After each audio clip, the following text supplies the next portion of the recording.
कोकणातील प्रत्येक अपडेट जाणून घेण्यासाठी आजच माझे कोकणच्या सोशल मीडिया प्लॅटफॉर्मला लाईक, फॉलो आणि सबस्क्राइब करा। चिपळूण बाजारपेठेमधील अतिक्रमण हटाव मोहीम पुन्हा तीव्र करण्यात आलेली आहे। यावेळी पालिकेच्या अधिकाऱ्यांना नेहमीच आरेरावी करणाऱ्या पान विक्रेत्यावरती कडक कारवाई करण्यात आलेली आहे।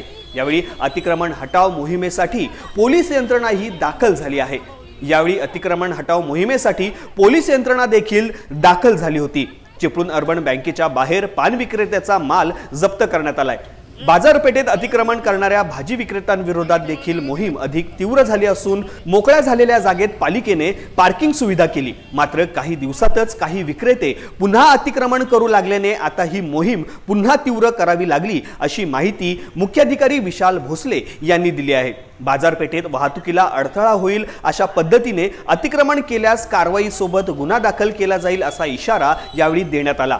यावेळी दुकानांसमोर गटारांवरती कायमस्वरूपी टाकलेल्या लाद्या पालिकेने काढून टाकल्यात। स्वच्छतेसाठी गटार मोकळे ठेवा अशी सूचना देखील व्यापाऱ्यांना देण्यात आली आहे। बाजारपेठेतील गटारांमध्ये मोठ्या प्रमाणामध्ये प्लास्टिक बाटल्या आणि पिशव्या साचल्याचे दिसून आल्यामुळे या सूचना दिलेल्या आहेत।